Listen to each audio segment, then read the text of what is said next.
Question number 3, ठीक है। अब ये अलग टाइप का क्वेश्चन है, यहाँ पे देखो कैसे, which one of the following pairs of islands is separated from each other by the 10 degree channel. 10 degree channel जो है, ठीक है, ये 10 डिग्री चैनल किस आइलैंड को, किस पेयर ऑफ आइलैंड को सेपरेट करता है। सेपरेट करता है मतलब दो आइलैंड के, दो ग्रुप ऑफ आइलैंड्स के बीच में ये 10 डिग्री चैनल, ये आपको आइडेंटिफाई करना है। सिंपल क्वेश्चन, ये छोटा सा क्वेश्चन है। Option A B C D 4 option आपको यहाँ पे दिए हुए हैं, इसमें से आपको पता करना है। अब इसका पैटर्न देखो और ये पैटर्न देखो, यहाँ पे था question, then 4 statements, then 4 options. यहाँ पे क्वेश्चन 4 ऑप्शंस, सिंपल है, ठीक है। If you know you know, if you don't know तो it's difficult to arrive at your answer. So we will see how to address this. Which one of the following pairs of island is separated from each other by the 10 degree channel? ठीक है, अब यहाँ पे आपको Andaman Nicobar, Nicobar and Sumatra, Maldives and Lakshadweep and Sumatra and Java, ये 4 options दिए हुए हैं। तो मैं आपको एक काम करता हूँ, मैप दिखाता हूँ and then we will see कि इसका ऑप्शन क्या हो सकता है। क्वेश्चन पूछा गया है 10 डिग्री चैनल पर। Here is the relevant map, ठीक है। अब देखो यहाँ पे if you can see it, this is 8 degree, ठीक है, ये 8 डिग्री है, ये 9 डिग्री है, ये 10 डिग्री है। यहाँ पे लिखा हुआ भी है 10 डिग्री चैनल, यहाँ लिखा हुआ है 10 डिग्री चैनल, ये वाला। अब नीचे देखो, इसको थोड़ा जूम आउट करते हैं, यहाँ पे लिखा हुआ है निकोबार आइलैंड्स, नीचे है निकोबार आइलैंड्स, ये है 10 डिग्री चैनल और ऊपर है अंडमान आइलैंड्स, ठीक है। अंडमान आइलैंड्स, नीचे निकोबार आइलैंड्स और बीच में 10 डिग्री चैनल। यहाँ पे कोई आइलैंड नहीं है आपका, ठीक है। तो जो क्वेश्चन पूछा गया था 10 डिग्री चैनल किसको सेपरेट करता है, तो your answer will be Andaman islands and Nicobar islands. तो सिंपल सा क्वेश्चन था, सिंपल सा आंसर है, आपने देख लिया। यहाँ पे हम उसको टिक कर देंगे। यहाँ पे क्वेश्चन नंबर 3 था, विच of the following pairs of island is separated from each other by the 10 degree channel.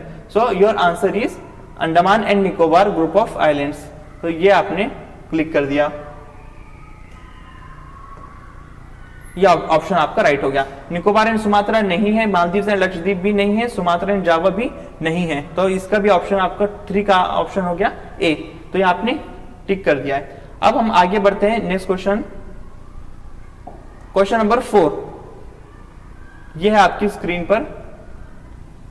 अब यहाँ पे किस तरह का क्वेश्चन, एक तो हम देखेंगे कि फॉर्मेट क्या है क्वेश्चन का, और फॉर्मेट के बाद फिर ये भी देखना है कि क्या क्या चीज इससे हम इसेंस क्या है इस क्वेश्चन का, जिसको हम देख सकते हैं, समझ सकते हैं, ताकि हम स्टडी कर सके और इंप्लीमेंट कर सके। Question is consider the following pairs, program या प्रोजेक्ट और मिनिस्ट्री उसकी दी हुई है। जो भी उसके सामने मिनिस्ट्री, आपको पता करना है कि ये प्रोग्राम की मिनिस्ट्री ये है या कुछ और है, ठीक है। और नीचे क्वेश्चन दिया हुआ है, which of the above pairs is are correctly matched.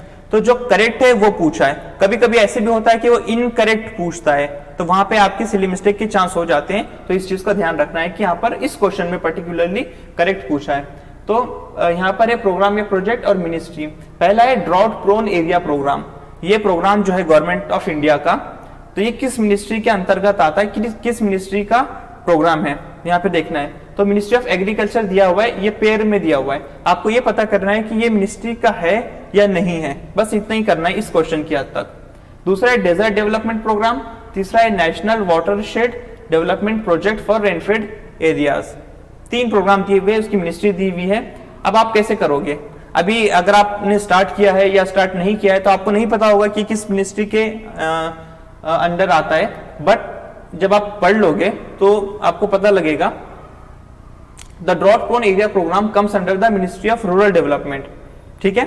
Rural development, ministry of rural development में ये प्रोग्राम आता है, और डेजर्ट डेवलपमेंट प्रोग्राम भी रूरल मिनिस्ट्री के अंदर आता है, और national watershed project for rainfed areas ये मिनिस्ट्री ऑफ एग्रीकल्चर के अंदर आता है। तो ये 3 प्रोग्राम 3 मिनिस्ट्रीज के हैं, उस हिसाब से आपका ऑप्शन यहाँ पे चूज हो जाएगा। यह है रूरल डेवलपमेंट और वाटरशेड डेवलपमेंट, ठीक है। तो यहाँ पे आपका तीनों मिनिस्ट्री अलग अलग दी हुई है, तो ऑप्शन आपका डी हो गया, नन।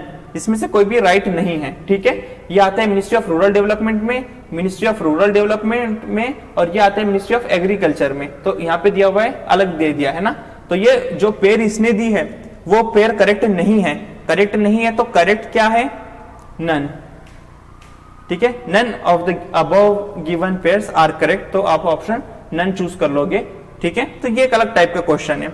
हमने देखा कि क्वेश्चन नंबर 3 में अलग टाइप का था, क्वेश्चन नंबर 4 में एक अलग पैटर्न पे क्वेश्चन बनाए, और क्वेश्चन नंबर 1 जो हमने देखा स्टेटमेंट बेस पे, ये एक अलग टाइप का क्वेश्चन था। तो इस तरह के बहुत सारे अलग अलग क्वेश्चंस यहाँ पे पूछे जाते हैं, उसको डिटेल में एनालाइज करना है, उनकी स्टडी करना है, बुक्स रेफर करनी है, और करंट अफेयर से कनेक्ट करना है, पेपर को एनालाइज करना है, पैटर्न को क्लियर करना है, ये सारी चीजें आपको देखनी होगी, ठीक है। ये आपकी स्लाइड है, इंटरनेट से यहाँ पे हमने इसको आप लोगों के लिए अरेंज किया है। तो पहला आपका पेपर, ठीक है, जीएस में पहला जो पेज था आपका क्वेश्चन का, उसमें इंग्लिश में क्वेश्चंस दिए हुए थे।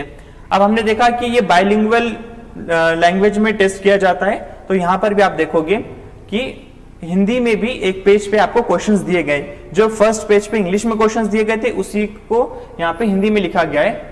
गन्ना उत्पादन से जो था आपका सस्टेनेबल शुगर केन वाला, वो क्वेश्चन ये है, बाकी के क्वेश्चन भी इसी तरह पे यहाँ पे हिंदी में लिखे हुए हैं। So if you want to prepare in Hindi you can, if you want to prepare in English you can, if you want to refer English as well as Hindi in actual examination, if you are confused so you can refer to Hindi as well as English as per your convenience. So there is no problem in the language as far as Hindi or English is concerned. Next question is question number 5. Let's see it. With reference to Bombay Natural History Society (BNHS), consider the following statement. Again, statement type of question है. यहाँ पे भी statement दिए हुए हैं, correct पूछा गया है आपसे, और यहाँ पे आपके चार options दिए गए हैं, इसमें से आपको right option को click करना है, ठीक है। क्वेश्चन पढ़ते हैं, रीड करते हैं। With reference to Bombay natural history society BNHS, consider the following statement. First statement is it is an autonomous organisation under the ministry of environment and forest, ठीक है। ये आपको क्वेश्चन स्टेटमेंट दिया हुआ है कि it is an autonomous organisation. Is it? We don't know, let's find out. Second statement, it strives to conserve nature through action based research, education and public awareness. ये काम करता है? I don't know, let's see. It organizes and conducts nature trails and camps for the general public. General public के लिए it organizes and conducts nature trails, nature के trail, camp और ये सारी जो है तो घूमने फिरने के लिए, उनके एजुकेशन के लिए, जनरल पब्लिक के लिए भी ऑर्गेनाइज करता है। कौन? BNHS। ये क्वेश्चन पूछा है, तो करता है क्या हमको नहीं पता, है ना। तो अब जो भी होगा आंसर, उसको आपको इसमें से चूज करके राइट ऑप्शन को क्लिक करना होगा। तो क्या है? Bombay national history society. तो अब इसको कैसे प्रिपेयर किया जाए, या इस तरह का क्वेश्चन आएगा या आगे आएगा 2023 के एग्जाम में, तो कैसे प्रिपेयर करेंगे? सो लेट्स सी कि how to prepare these kind of questions. Question was about BNHS, Bombay natural history society.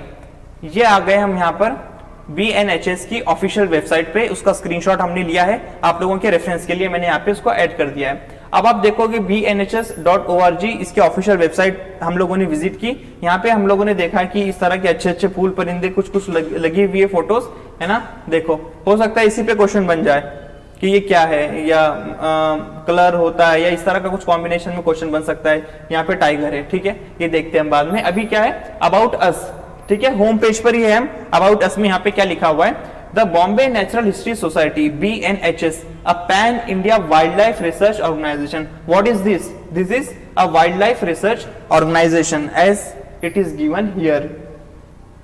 Wild life research organisation है, has been promoting the cause of nature conservation since 1883, ठीक है, 1883। देखिए कितनी पुरानी ऑर्गेनाइजेशन है जो इंडिया में इस एरिया में वाइल्ड लाइफ रिसर्च में काम कर रही है, प्रोटेक्शन के लिए, कंजर्वेशन के लिए काम कर रही है। इस वजह से इस पे क्वेश्चन बना है, ठीक है। हालांकि this is not a government organisation, यहाँ पे नहीं लिखा हुआ है गवर्नमेंट ऑर्गेनाइजेशन है कौन सी मिनिस्ट्री में, ठीक है, बट इतनी पुरानी है कि 1883 से कांग्रेस, आपकी इंडियन नेशनल कांग्रेस की स्थापना हुई थी 1885 में, उससे भी 2 साल पहले से यह ऑर्गेनाइजेशन काम कर रही है, इसलिए ये इंपॉर्टेंट है, इसलिए इस पे क्वेश्चन भी बना है। तो क्या करती है ये? ये है actually wildlife research organisation है, वाइल्ड लाइफ में रिसर्च करती है और क्यों करती है, नेचर कंजर्वेशन के लिए, ये इसका पर्पस है। ठीक है, गवर्नमेंट का ऐसा इसमें कुछ लिखा हुआ नहीं है, तो यहाँ पे गवर्नमेंट वाला ऑप्शन आपका कट हो जाएगा। अब यहाँ पे देखो लिखा हुआ है BNHS, conservation of nature, biological diversity, action based research, education, public awareness. ठीक है, और ज्यादा कुछ इसमें लिखा हुआ नहीं है, इतनी ही 2-3 चीजें लिखी हुई है इसकी वेबसाइट पे, बस इतना ही आपने अगर पढ़ लिया है तो आपका जो क्वेश्चन पूछा गया था वो आपका आंसर यहाँ पे हो सकता है। क्या क्वेश्चन था, लेट्स सी।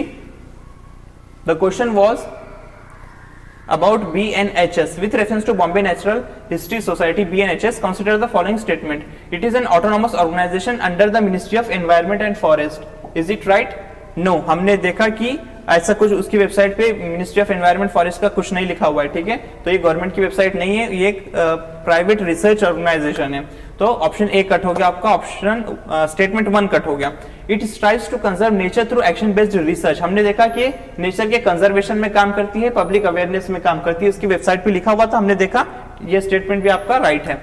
तीसरा है it organises and conducts nature trails and camps for the general public, ये स्टेटमेंट भी आपका राइट है, उसके जो विजन है, मिशन है, इसके काम के हिसाब से ये स्टेटमेंट आपका राइट है। पहला रॉन्ग हो गया, दूसरे 2 स्टेटमेंट राइट है आपका, तो यहाँ पे आप ऑप्शन 2 और 3 हो जाएगा। यहाँ पे आप चेक करना है कि करेक्ट पूछा है या इनकरेक्ट पूछा है। करेक्ट पूछा है, इनकरेक्ट पूछता तो ऑप्शन कुछ और हो जाता, करेक्ट पूछा है तो स्टेटमेंट 2 और 3 करेक्ट है, तो ऑप्शन सी दैट इज 2 और 3 इज करेक्ट, आपने टिक कर दिया। अब आप जाएंगे OMR पे और वहां पे आप ऑप्शन नंबर क्वेश्चन नंबर 5 के सामने जो ऑप्शन सी होगा उसमें सर्कल करेंगे, उसमें गोला भरेंगे, उसके बाद आपका यह क्वेश्चन हो गया फिल। अब हम नेक्स्ट क्वेश्चन की तरफ बढ़ेंगे, यहां पर भी और एग्जाम में भी आपको इसी तरह का अप्रोच रखना होगा।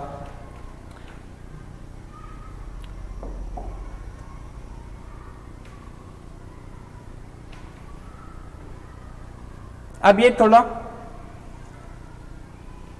ठीक है, अब यहां पर आता है आपका क्वेश्चन नंबर 6, ये कुछ अलग टाइप का क्वेश्चन दिख रहा है। अब यहां पे आप देखोगे क्वेश्चन है with reference to global environment facility which of the following statements is are correct, global environment facility के कॉन्टेक्स्ट में कौन सा स्टेटमेंट इसमें से करेक्ट होगा, आपको आइडेंटिफाई करना है। तो पहले तो आपको ये पता होना चाहिए कि ग्लोबल एनवायरनमेंट फैसिलिटी है क्या चीज। ठीक है, अभी अगर आप बिगिनर हो, आपने स्टार्ट नहीं किया है, तो you probably might not know कि व्हाट इज दिस ऑर्गेनाइजेशन। ठीक है, तो हम इसको देख लेते हैं कि वापस से इसका ऑफिशियल वेबसाइट का मैंने आपको ये है। ठीक है, the GEF the global environment facility .organisation इसका ऑफिशियल वेबसाइट है। स्क्रीनशॉट इसका जो है होम पेज का मैंने आप लोगों के सामने रखा है। यहाँ पे क्या लिखा हुआ है देखो, donors boost global environment facility contributions to $5.33 billion, $5.33 billion. ठीक है, support from 29 countries to fund developing countries environmental efforts through June 2026। ये एक उनका स्टेटमेंट है, उन्होंने अपनी वेबसाइट पे कुछ लगाया हुआ है। अब देखना है आपको कि यहाँ पे क्या लिखा हुआ था, डोनर्स मतलब जो डोनेशन देते हैं वो डोनर्स, उन्होंने $5.33 बिलियन का डोनेशन दिया है। किसको दिया है, इस ऑर्गेनाइजेशन को दिया है, पैसा दिया है। क्यों दिया है, ताकि फंड करना है डेवलपिंग कंट्रीज को एनवायरनमेंट के इफर्ट में। डेवलपिंग कंट्रीज जो एनवायरनमेंट का एफर्ट्स लेंगी उसमें उनको फंड करना है, तो डोनर्स ने इतने इतने मिलियन दिए हैं। अब ये ऑर्गेनाइजेशन वाले क्या करेंगे, डेवलपिंग कंट्रीज को फंड करेंगे, नेचर का कंजर्वेशन वगैरह करेंगे। ठीक है, तो ये चीजें इनकी वेबसाइट पे लिखी हुई है, और कुछ है हमारे काम का भी यहाँ पे नहीं है। तो यहाँ पे हमने ये चीज देख ली। मान लीजिए कि आपने जब भी न्यूज में पढ़ा होगा ग्लोबल एनवायरनमेंट फैसिलिटी के बारे में, तो आप इस तरह उसकी वेबसाइट एक मरतबा विजिट कर लोगे तो आपको आइडिया आ जाएगा कि what is that organisation about. अब यहाँ पे आते हैं क्वेश्चन पे, with reference to global environment facility which of the following statements is are correct. Is are का क्या मतलब है, मतलब एक स्टेटमेंट भी राइट हो सकता है, 2 स्टेटमेंट भी राइट हो सकता है। जब स्टेटमेंट देता है और ऑप्शन पूछता है तब इस तरह का कॉम्बिनेशन बनता है। यहाँ पे इज आर क्यों दिया है, क्योंकि या तो एक ऑप्शन हो सकता है या फिर ऑप्शन डी में क्या लिखा है, both A and B, 2 option हो गए, इसलिए ग्रामेटिकली करेक्ट होने के लिए आर भी लिखा हुआ है। इज आर मतलब एक भी हो सकता है इसमें से, या ये ऑप्शन चूज करोगे तो 2 स्टेटमेंट राइट हो जाओगे। है ना, तो उस कॉन्टेक्स्ट में। तो ये जस्ट उनका पैटर्न होता है, तो यहाँ पे ज्यादा फोकस की जरूरत नहीं है, फोकस आपको यहाँ करना है कि इसमें से कौन सा स्टेटमेंट राइट है, रॉन्ग है, क्या है। अब पढ़ते हैं, it serves as the financial mechanism for conservation and biological diversity and United Nations framework convention on climate change. ठीक है, ये यहाँ पे दिया हुआ है। अब क्या है ये, it serves as a financial mechanism, convention of biological diversity के लिए फाइनेंशियल मैकेनिज्म की तरह ये काम करता है। अब हमने देखा इसमें इसकी वेबसाइट पे लिखा हुआ था कि डोनर्स ने इतने पैसे दिए, हम डेवलपिंग कंट्रीज को हेल्प करेंगे एनवायरमेंट प्रोटेक्शन के लिए, है ना, वहां पे डोनर्स पैसे इस तरह था। तो उसका क्या पता चला आपको कि फाइनेंशियल मैकेनिज्म तो है जो काम करता है ना। तो इतना भी अगर आपके जहन में आ गया तो आप इसको स्टेटमेंट को राइट कंसिडर कर लोगे। तो ये आपका फिर उस स्टेटमेंट में अगर आपने उतना भी पढ़ लिया है तो आप ये स्टेटमेंट को राइट कर दोगे। तो इसको हम यहाँ पे राइट कर देते हैं।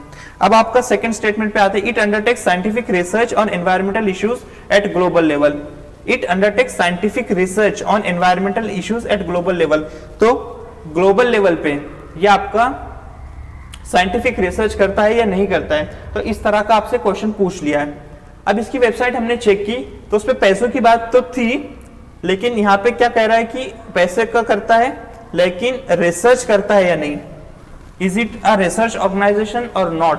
तो हमने देखा था कि जब हम ऊपर का क्वेश्चन देख रहे थे BNHS, तो उसमें साफ साफ लिखा हुआ था रिसर्च ऑर्गेनाइजेशन है, ये कंडक्ट करता है, वो करता है। इसमें हमने ऐसा कुछ पढ़ा नहीं है ना, तो रिसर्च वाला इसमें हमने नहीं पढ़ा। तो अभी के हद तक हम इसको होल्ड पे कर देंगे, इसको रॉन्ग कर देंगे, क्योंकि ऐसा कुछ लिखा हुआ हमने नहीं पढ़ा है। अभी तीसरा स्टेटमेंट क्या, it is an agency under OECD to facilitate the transfer of technology and funds to underdeveloped countries with specific aim to protect their environment. अब ये क्या कह रहा है कि OECD के अंदर है। हमने जो देखा तो वो क्या देखा, वहां पे लिखा हुआ था यूनाइटेड नेशन का मैकेनिज्म है, तो OECD का नहीं, ये यूनाइटेड नेशंस का था ना। प्लस ट्रांसफर ऑफ टेक्नोलॉजी, तो ये ट्रांसफर ऑफ टेक्नोलॉजी नहीं करता है बेसिकली, मतलब इसमें उसका बेसिक काम नहीं है। इसका काम था आपका फाइनेंशियल मैकेनिज्म का, पैसों का। क्या देखा था हमने, $5.33 बिलियन, ठीक है, इतना दिया था उसने बताया। तो ये नंबर इंपॉर्टेंट नहीं है कि 5.3 है या कम है या ज्यादा है। द इंपॉर्टेंट थिंग इज कि it is a financial mechanism. ठीक है, तो उस कॉन्टेक्स्ट में अगर आप देखोगे कि ग्लोबल एनवायरनमेंट फैसिलिटी जो है GEF, ये आपका एक फाइनेंशियल मैकेनिज्म है, तो ऑप्शन ए आपका करेक्ट हो जाएगा। तो क्वेश्चन 6 आंसर इज ए। इस तरह से आपको क्वेश्चन अटेम्प्ट करना है। इस तरह का क्वेश्चन पूछता है और वेबसाइट वगैरह आप चेक करोगे तो उस पे जो इन्फॉर्मेशन देगा उसकी बेसिस पे कुछ आपको अपने आप से भी कुछ सोचना पड़ेगा कि क्या हो सकता है, क्या नहीं हो सकता है। फिर यहाँ पे ट्रांसफर ऑफ टेक्नोलॉजी, इस तरह कंफ्यूजिंग स्टेटमेंट हो सकते हैं, एग्जाम में भी होंगे, बट आपको बेसिकली देखना है कि फाइनेंशियल मैकेनिज्म था, तो ये आपका स्टेटमेंट राइट है, तो आप इसी को राइट करोगे, बाकी जगह पे कंफ्यूज नहीं होना है। ठीक है, तो ये स्टेटमेंट, ये क्वेश्चन आपका यहाँ पे कंप्लीट होता है। अब हम देखते हैं क्वेश्चन नंबर 8 की तरफ आते हैं। सिंपल सा क्वेश्चन है, यहाँ पे देखते हैं question number 8। Consider the following languages, Gujarati, Kannada, Telugu. Which of the above have been declared as classical language या languages by the government? In languages में से क्लासिकल लैंग्वेज का दर्जा किस लैंग्वेज को गवर्नमेंट ने दिया है, ये आपको पता करना है। ऑप्शन है गुजराती, कन्नड़ा, तेलुगु। अब देखो, आपको अगर पता होगा तो ये दो लैंग्वेजेस जो है कन्नड़ा और तेलुगु, ये हमारी क्लासिकल लैंग्वेजेस है। Gujarati is not a classical, 2014 की बात है ये, उस ठीक है 2014 में ये क्वेश्चन पूछा गया था, तो आपको उस कॉन्टेक्स्ट में ही देखना है। Gujarati is not a classical language, तो कन्नड़ा एंड तेलुगु ये दो लैंग्वेजेस थी, तो दो ऑप्शन 1 एंड 2, 2 एंड 3 आपका ऑप्शन नंबर 8 का सी हो गया। ठीक है, 2 एंड 3 यहाँ पे ऑप्शन राइट हो गया, गुजराती नहीं है। अब इस तरह का क्वेश्चन देख लिया आपने, तो अब क्या करोगे, सिर्फ देख के आगे बढ़ गए नहीं, अब आपको यहाँ पे ये सोचना है कि क्या क्वेश्चन अब अगला पूछ सकता है। ठीक है, अभी आप देखोगे तो मराठी को,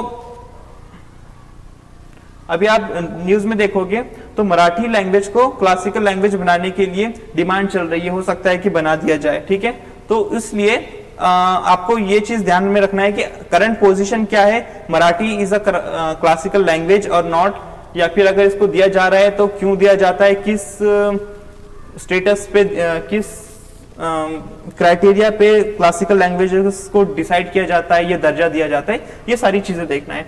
अब देखो current events of national and international importance, हमने देखा है कि सिलेबस का पार्ट था। अब यहाँ पे द टाइम्स ऑफ इंडिया की न्यूज है, कब की है ये न्यूज, इसकी डेट आपकी दी हुई है 2022, वेयर इज इट,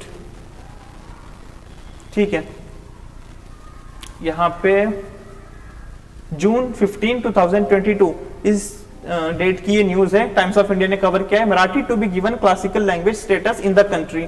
अब यहाँ पे डिटेल है, अगर आप चाहोगे तो डिटेल में पढ़ सकते हो article, but the main and important thing is कि इस तरह की जब भी न्यूज़पेपर में आती है या नेशनल या इंटरनेशनल लेवल पे इस तरह का कुछ चल रहा है, गवर्नमेंट कुछ सोच रही है क्लासिकल लैंग्वेज के लिए या क्लासिकल डांस के लिए, क्लासिकल म्यूजिक के लिए, तो ये चीजें जो है तो आर्ट एंड कल्चर के पर्सपेक्टिव से नेशनल लेवल पे इंपॉर्टेंट है। इस पे UPSC union public service commission prelims में भी क्वेश्चन पूछ सकता है, इवन स्कोप ये भी बनता है कि आपका जीएस में, मेंस में भी क्वेश्चन किसी तरह का बन जाए। तो इस तरह की न्यूज आपको इग्नोर नहीं करनी है, इसको आपको अपनी स्टडी के साथ साथ इंक्लूड करना होगा। यहाँ पे मैंने एक स्क्रीनशॉट लगा दिया था टाइम्स ऑफ इंडिया का, यहाँ पे हम आगे बढ़ सकते हैं।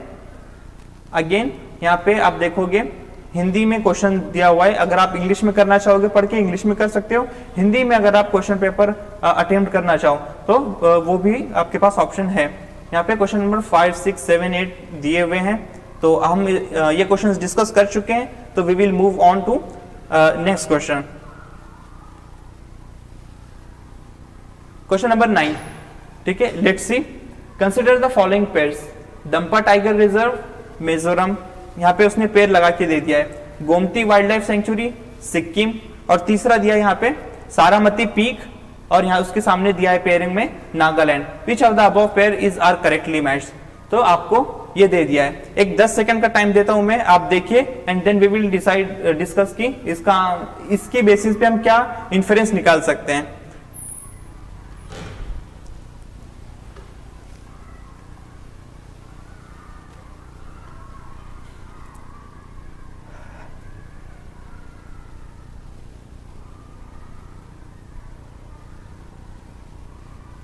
ठीक है, दंपा टाइगर रिजर्व, ये कोई टाइगर रिजर्व है, अगर आपको पता है कि ये कहां पर है तो आपको उसके बेसिस पे चूज करना है। दूसरा है गोमती वाइल्ड लाइफ सेंचुरी, देखो टाइगर रिजर्व पे क्वेश्चन बना है कि इसकी लोकेशन क्या है, किस स्टेट में है। दूसरा है कि वाइल्ड लाइफ सेंचुरी पे भी क्वेश्चन है कि वाइल्ड लाइफ सेंचुरी किस स्टेट में है, वो पता करना है। सारामती पीक एक माउंटेन पीक है, उसमें आपको पता करना है कि ये किस एरिया में, मतलब कुछ अगर माउंटेन इंपॉर्टेंट है या किसी वजह से न्यूज में थे तो उस पे क्वेश्चन बन सकता है। माउंटेन हो, चाहे वाइल्ड लाइफ सेंचुरी हो, चाहे टाइगर रिजर्व हो, इस पे भी आपके क्वेश्चन बन सकते हैं जो कि न्यूज में थे, कुछ इंपॉर्टेंट हुआ उसके अंदर, कोई इसके अंदर से रोड अगर गवर्नमेंट कंस्ट्रक्ट करना चाह रही है, कुछ कंट्रोवर्सी हुई है, कुछ प्रोटेस्ट हुआ है, इस तरह की अगर कुछ बात हुई है, या वाइल्ड लाइफ का नुकसान हो रहा है, फॉरेस्ट कटिंग करनी पड़ रही है, तो न्यूज में आ जाता है अक्सर। तो उस क्वेश्चन को ध्यान से देखना है, उस टॉपिक को अच्छे से पढ़ना है, और उसकी बेसिस पे इस तरह का कोई क्वेश्चन बन सकता है।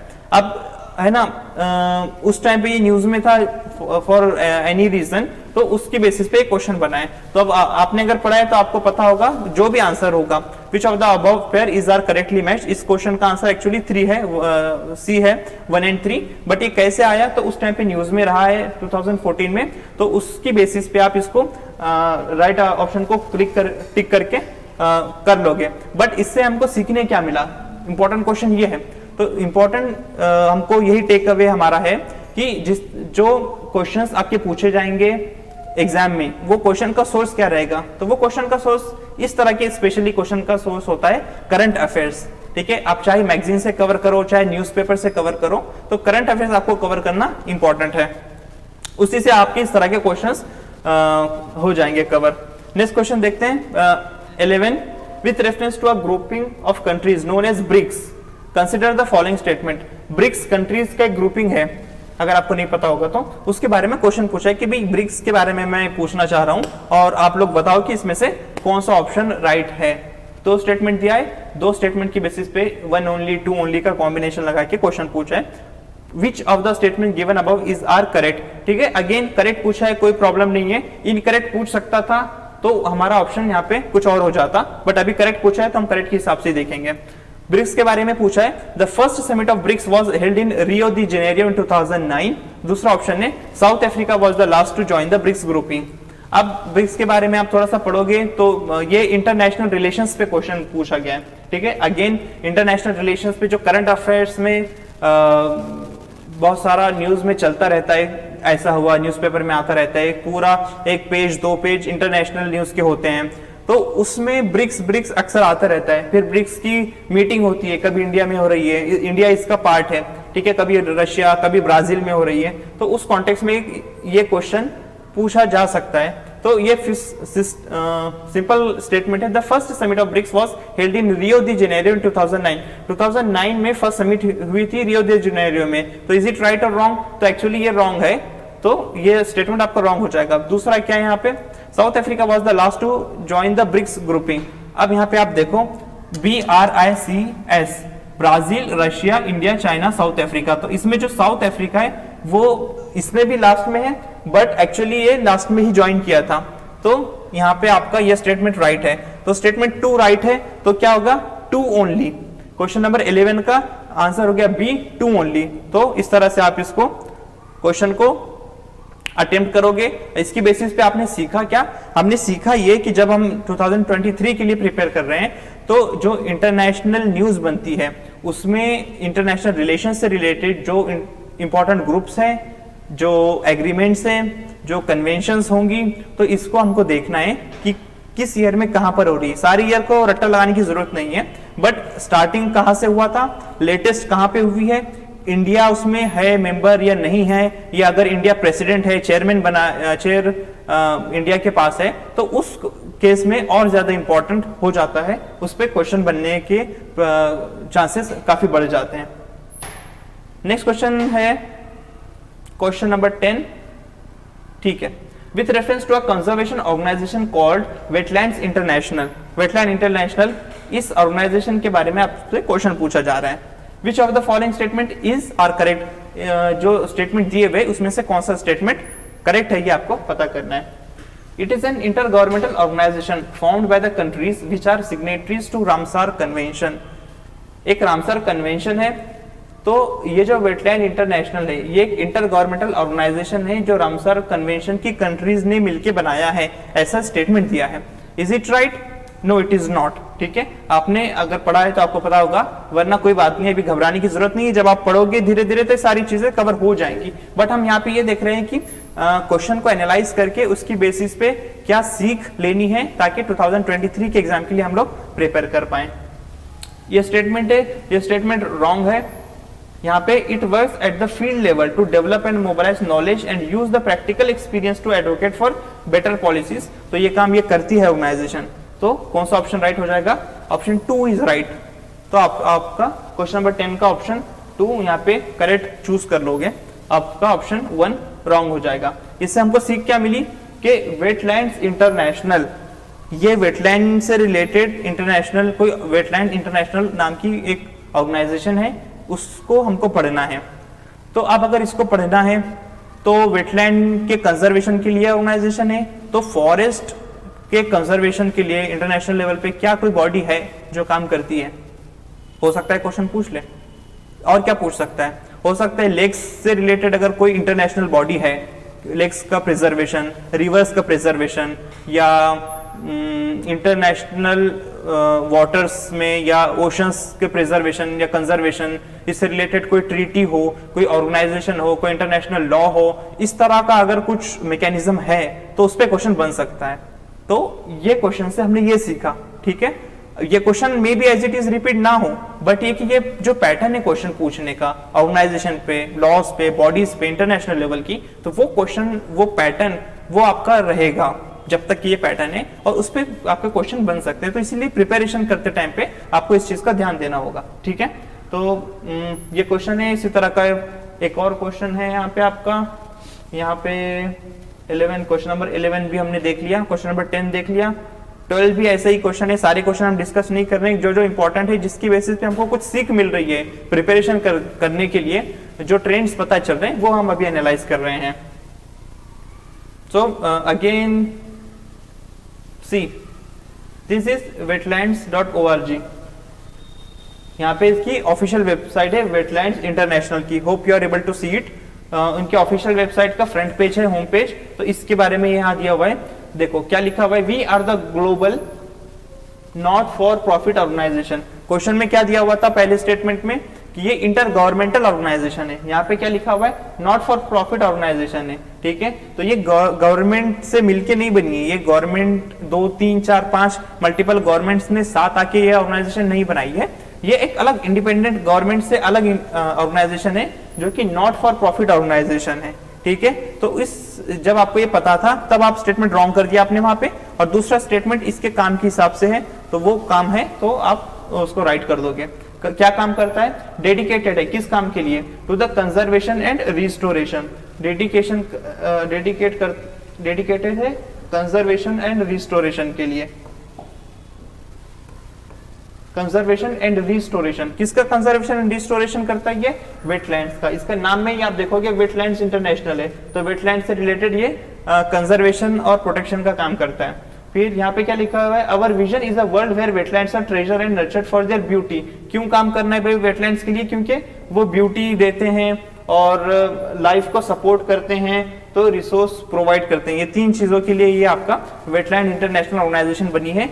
और यहाँ पे आप देखोगे, यहाँ पे इनकी वेबसाइट का होम पेज है, आवर वर्क में इन्होंने यहाँ पे लिखा हुआ है, क्या है इनका काम, we are taking action to safeguard and support. ये एक्शन लेते कम्युनिटीज की सपोर्ट से, सपोर्ट कम्युनिटीज। देखो यहाँ पे इन्होंने लिखा भी, यहाँ पे फोटो में भी आप देखोगे कि जो अफ्रीका की लोकल कम्युनिटीज हैं उनके सपोर्ट से अफ्रीका में जो वेटलैंड्स है वहां पे ये लोग प्रोटेक्शन कंजर्वेशन का काम करते हैं। इंडिया में भी काम करेंगे तो इंडिया में जो आपके ट्राइबल्स हैं, जो आदिवासी लोग हैं या जो आसपास रहते हैं वेटलैंड्स के, उनका सपोर्ट लेके उनके वेटलैंड्स को प्रोटेक्ट करने का, कंजर्व करने का, रिसोर्स यूटिलाइजेशन का, सस्टेनेबल डेवलपमेंट का ये काम करते हैं वेटलैंड्स इंटरनेशनल। तो ये बॉडी है जो इंटरनेशनल लेवल पे काम करती है। तो इसी तरह और भी बॉडीज होंगी जो और रिसोर्सेज का काम, प्रोटेक्शन का, कंजर्वेशन का काम करेगी। वो इंपॉर्टेंट है हमारे लिए, वो चीज हमको देखना है कि हम उस पर फोकस करें। तो ये हमने अगेन देख लिया यहाँ पर। अब आगे का देखते हैं हम। देखिए ब्रिक्स के बारे में हमने देखा था, ब्रिक्स कंट्रीज के बारे में। तो ये विकिपीडिया का पेज है ब्रिक्स का, यहाँ पे सारी डिटेल्स दी हुई है। तो इस तरह आप उसको सर्च करोगे तो यहाँ से डिटेल्स पढ़ के आप समझ सकते हो कि कैसे प्रिपेयर किया जाए।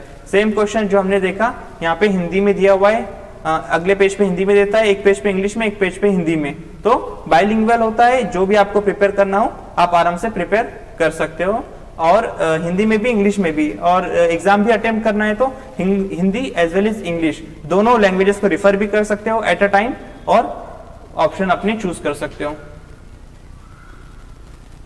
अब एक बड़ा इजी सा क्वेश्चन आया आप लोगों के सामने, क्वेश्चन नंबर 13 देखिए। यहाँ पे पूछा है Which of the following phenomena might have influenced the evolution of organisms? कहाँ पे? इंडिया में नहीं, जनरल नेचर का क्वेश्चन है। मतलब जहाँ पे भी ऑर्गेनिजम्स है वहां पे एक उस कॉन्टेक्स्ट में पूछ रहा है, मतलब कि धरती पे, जमीन पे, earth, on the surface of earth, जहाँ पे भी ऑर्गेनिजम्स है वहां पे which of the following phenomena, इन दो में से कौन सा फिनोमेना माइट हैव इन्फ्लुएंस किया है आपके इवोल्यूशन ऑफ ऑर्गेनिजम्स पे। इवोल्यूशन ऑफ ऑर्गेनिजम्स की थ्योरी किसने दी है? डार्विन ने। तो ठीक है, इसमें से कौन सा ऐसा फैक्टर है, कौन सा ऐसा फिनोमेना है जिसने हेल्प किया है या इन्फ्लुएंस किया है इवोल्यूशन ऑफ ऑर्गेनिजम्स को? पहला दिया हुआ है कॉन्टिनेंटल ड्रिफ्ट, दूसरा दिया है ग्लेशियर साइकिल्स। ठीक है, अब इवोल्यूशन आपने पढ़ा होगा बायोलॉजी में, कॉन्टिनेंटल ड्रिफ्ट आप पढ़ेंगे ज्योग्राफी में, ग्लेशियर साइकिल्स आप पढ़ेंगे ज्योग्राफी में। और ये क्वेश्चन इसको इससे कनेक्ट करने का आपको एग्जाम में ही आपको इन दो चीजों को कनेक्ट करना पड़ेगा। ठीक है, तो इवोल्यूशन ऑफ ऑर्गेनिजम्स कैसे होता है? जहां पे भी जमीन, पानी, हवा, इन चीजों को इन्फ्लुएंस होता है तो इवोल्यूशन ऑफ ऑर्गेनिजम्स को इन्फ्लुएंस हो जाता है कहीं ना कहीं। तो इसलिए कॉन्टिनेंटल ड्रिफ्ट की वजह से भी यहाँ पे इन्फ्लुएंस हुआ है इवोल्यूशन, और ग्लेशियर साइकिल की वजह से भी इन्फ्लुएंस हुआ है। तो दोनों ऑप्शन राइट है। क्या चेक करना है, करेक्ट दिया है कि इनकरेक्ट दिया है? करेक्ट पूछा है तो आपका दोनों भी करेक्ट है, तो both A and B, both 1 and 2, ये वाला ऑप्शन आपका राइट हो जाएगा। तो क्वेश्चन नंबर 13 का आंसर है सी, बोथ ए एंड बी। हमने सीखा क्या इस क्वेश्चन से? सीखा हमने ये कि बायोलॉजी का क्वेश्चन था, ज्योग्राफी के स्टेटमेंट के साथ में कॉम्बिनेशन करके दे दिया और आंसर आपको पता करना है। तो इस तरह क्रॉस सब्जेक्ट क्वेश्चंस पूछे जा सकते हैं, ठीक है। तो इसमें आपके जो कंसेप्चुअल क्लैरिटी है इवोल्यूशन ऑफ ऑर्गेनिजम्स की, वो कंसेप्चुअल क्लैरिटी इंपॉर्टेंट है, उसी के बेसिस पे फिर आप लोगों का ये क्वेश्चन हो पाएगा। और आगे भी जो क्वेश्चंस आएंगे उसमें कंसेप्चुअल क्लैरिटी का बहुत बड़ा रोल रहता है। सेम क्वेश्चन है आपका 15 नंबर का, देखिए ये थोड़ा अलग नेचर का है। क्वेश्चन नंबर 15 में पूछा है the Radcliffe committee was appointed to, कहां से आया है क्वेश्चन? क्वेश्चन है हिस्ट्री का, इंडियन हिस्ट्री का। इसमें पूछ रहा है कि the Radcliffe committee was appointed to, क्यों अपॉइंट की गई थी रेडक्लिफ कमिटी? तो उसके बारे में यहाँ पे 4 ऑप्शन है। Solve the problem of minorities in India, give effect to the independence bill, या delimit the boundaries between India and Pakistan, ये काम के लिए आई थी, या फिर inquire into the rights in East Bengal, इस काम के लिए आई थी। किस काम के लिए ये कमेटी का गठन हुआ था, रेडक्लिफ कमेटी का? तो ये आपको इसमें से चूज करना रहेगा। अब हम देखते हैं कि इसको कैसे टैकल किया जाए। तो इसको टैकल करने के लिए एक ऑप्शन आपके पास होता है इंडिया का मैप का। ये देखिए यहाँ पे है ब्रिटिश इंडियन एम्पायर इन 1947, ये आपका मैप है। मैप में आप देखोगे यहाँ पे एक रेड लाइन है, यहाँ पे लिखा हुआ है रेडक्लिफ पार्टीशन लाइंस 1947, और यहाँ पे एक एरो देखिए इस लाइन पे दिखाया हुआ है, यहाँ पे रेड लाइन है, यहाँ पे रेड लाइन है, और यहाँ क्या लिखा हुआ है रेडक्लिफ पार्टीशन लाइन। तो ये जो पार्टीशन है पाकिस्तान का, और यहाँ पे ईस्ट पाकिस्तान, ठीक है। तो इंडिया और पाकिस्तान को सेपरेट करने वाली ये लाइन है। तो आप अगर मैप भी देखोगे तो उसकी बेसिस पे आपको आइडिया आ जाएगा। तो अब यहाँ पे आप जब क्वेश्चन आओगे तो रेडक्लिफ कमेटी के बारे में आपने नहीं पढ़ा होगा, रेडक्लिफ कमेटी क्या थी आपको नहीं पता, लेकिन आपने मैप देखा था इंडिया का 1947 का, उससे पहले का, उसके बाद का, इतना तो देखोगे ही, है ना, इतना तो एक्सपेक्ट किया ही जा सकता है। तो उसमें आप देखोगे कि यार एक रेडक्लिफ कमेटी थी इंडिया और पाकिस्तान, रेडक्लिफ लाइन थी इंडिया और पाकिस्तान के बीच में। तो फिर अब आप देखोगे solve the problem of minorities in India, give effect to the independence bill, delimit the boundaries between India and Pakistan, ये वाला ऑप्शन आपको सही लग रहा है। हालांकि आपको नहीं पता है कि कमेटी किस लिए थी, लेकिन रेडक्लिफ लाइन आपको पता है कि वो इंडिया और पाकिस्तान के बीच में, तो वो चेक करके मैप भी अगर आपने देखा था वो, तो उसकी बेसिस पे आप ऑप्शन सी टिक कर दोगे, विच इज राइट आंसर, ठीक है। Next inquiry into rights in East Bengal, ऐसा कुछ नहीं था, है ना, तो ऑप्शन सी है आपका, यही ऑप्शन राइट है। इस तरह के भी क्वेश्चंस आपके हो सकते हैं। तो हमने सीखा क्या इस क्वेश्चन से? सीखा हमने ये कि आपको मैप देखना पड़ेगा। अब ज्योग्राफी जब सब्जेक्ट है, इंडिया सब्जेक्ट है, हिस्ट्री ऑफ इंडिया एक सब्जेक्ट है आपका, तो मैप तो देखोगे ही ना। तो मैप देखोगे तो 2, 3, 4, 5, 10, 20 मैप देख लेंगे, क्या प्रॉब्लम है? तो उसमें आपका इस तरह के मैप की बेसिस पे इस तरह के इन्फरेंस बेस पे क्वेश्चन भी बन सकते हैं, ठीक है। ओके, नेक्स्ट क्वेश्चन देखते हैं, question number 16, brominated flame retardants, इस पे क्वेश्चन पूछा है, ब्रोमिनेटेड फ्लेम रिटार्डेंट्स। अब ये कहां से आया क्वेश्चन? ये क्वेश्चन आपका आप कह सकते हो कि एनवायरनमेंट का है, एक चीज, दूसरी चीज के एनवायरनमेंट सब्जेक्ट का है, बट करंट अफेयर्स से लिंक है, ठीक है। करंट अफेयर्स में ब्रोमिनेटेड फ्लेम रिटार्डेंट से रिलेटेड कुछ कंट्रोवर्सी हुई थी, उस पे अगर ऐसा है तो उस पे ये क्वेश्चन इस तरह का बन जाएगा कि भाई ब्रोमिनेटेड फ्लेम रिटार्डेंट न्यूज में है, उसके बारे में आप बताओ। They are highly resistant to degradation in the environment, they are able to accumulate in humans and animals. कि ये जो ब्रोमिनेटेड फ्लेम रिटार्डेंट्स होते हैं जो आपके मैट्रेसेस में, अपहोस्ट्री में यूज होते हैं, ये why is there some concern about their use, इनके यूज में कंसर्न क्यों है? क्योंकि वो डिग्रेडेशन को रेजिस्ट करते हैं इसलिए कंसर्न है, या ह्यूमन एंड एनिमल के अंदर जमा हो जाते हैं इसलिए कंसर्न है, या दोनों के लिए दोनों करते हैं इसलिए कंसर्न है, या ये दोनों काम नहीं करते, है ना। ये क्वेश्चन आपको ये चीज पता करनी है। तो अब ये आप कैसे देखोगे? न्यूज़पेपर में आएगा ब्रोमिनेटेड फ्लेम रिटार्डेंट, फिर कुछ कंट्रोवर्सी रहेगी तो आप उसको पढ़ोगे और याद रखोगे, फिर एग्जाम में क्वेश्चन बनेगा तो तब आप इसको टिक करोगे। अब इसका जैसे जो भी आंसर हो, बट हमने सीखा क्या कि ब्रोमिनेटेड फ्लेम रिटार्डेंट पे क्वेश्चन आया है, अभी कुछ और पे आ सकता है, क्लोरोफ्लोरोकार्बन, है ना, आपको पता ही होगा, आपने नाम सुना होगा। इस तरह के आप देखोगे सल्फर कंपाउंड्स कुछ आते हैं। अभी मैगी का चल रहा था इशू कि उसमें मोनोसोडियम ग्लूटामेट MSG टाइप का कुछ है ना, तो वो हो सकता है कि उसी पे क्वेश्चन बन जाए। Monosodium glutamate what is the cause of concern about this compound, फिर उसमें एक ऑप्शन, दो ऑप्शन, तीन ऑप्शन दे देगा, तो आपको उसमें टिक करना होगा कि जो ऑप्शन करेक्ट है, जो नहीं है उसको हो सकता है कॉम्बिनेशन में दे दे या सीधा सीधा option A, option B, option C, option D इस तरह से दे दे, तो जो भी हो, लेकिन न्यूज़पेपर आपका इंपॉर्टेंट इसीलिए हो जाता है कि करंट अफेयर से क्वेश्चन बनते हैं। और ये जो है they are able to accumulate in humans and animal, अब ये एक कॉन्सेप्ट है, एनवायरमेंट एंड इकोलॉजी आप पढ़ोगे तो ये कॉन्सेप्ट आपको वहां पे पता चलेगा कि यार ये क्या कह रहा है, they are able to accumulate humans and animal में कैसे जमा होंगे। तो आपने अगर पढ़ा होगा तो आपको पता होगा कि bio accumulation and bio magnification नाम का कुछ होता है टर्म, ठीक है, ये क्या होता है हम एनवायरमेंट में पढ़ेंगे। तो इसकी वजह से ये हो सकता है कि कोई केमिकल कंपाउंड बॉडी में ह्यूमन की जमा होता रहे over the period of time, जिससे कभी कभी किडनी का भी फेलियर होने के चांसेस हो जाते हैं, तो और भी प्रॉब्लम्स हो सकती हैं। तो ये कॉन्सेप्ट आपने पढ़ा है एनवायरमेंट में। क्वेश्चन का जो टॉपिक था वो आपको आया था करंट अफेयर्स में, तो करंट अफेयर्स का टॉपिक एनवायरमेंट की बुक का नॉलेज, कंसेप्चुअल क्लैरिटी और आपकी अंडरस्टैंडिंग, इसकी बेसिस पे मिला जुला के आपका फिर ऑप्शन वो टिक होगा, जो भी यहाँ पे आंसर बनेगा आपका वो टिक होगा। तो इस तरह के कॉम्बिनेशन में भी क्वेश्चन बनते हैं। तो ये सारी चीजें जो है, तो और भी बहुत से क्वेश्चन है, 100 क्वेश्चन है, तो सारे क्वेश्चन देखे जा सकते हैं।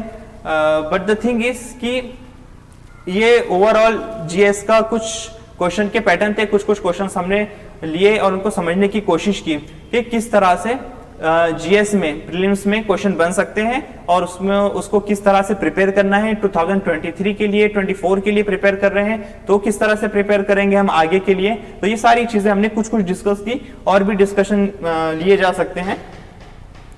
इसमें एक दूसरी चीज है कि जो इंपॉर्टेंट चीज, डायरेक्शन एकेडमी अभी अपना कोर्स शुरू कर रही है यूपीएससी प्रिपरेशन के लिए।